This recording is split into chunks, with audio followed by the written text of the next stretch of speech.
were able to unmask and or name six culprits and or 6 personalities fully accounted from mastermind going to the gunman. And out of these 6, 5 were named and the 3 were arrested and or in custody.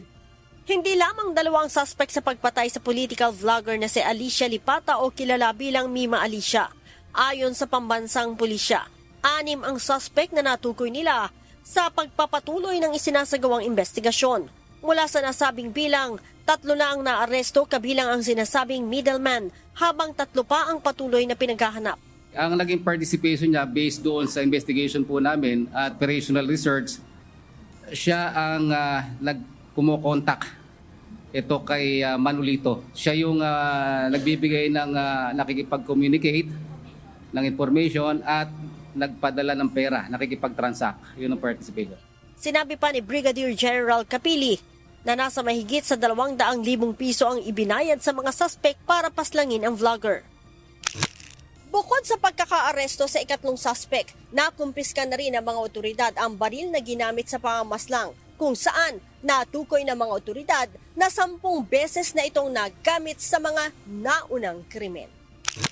In Bulacan, Nueva Ecija, Quezon City, Caloocan, Malabon.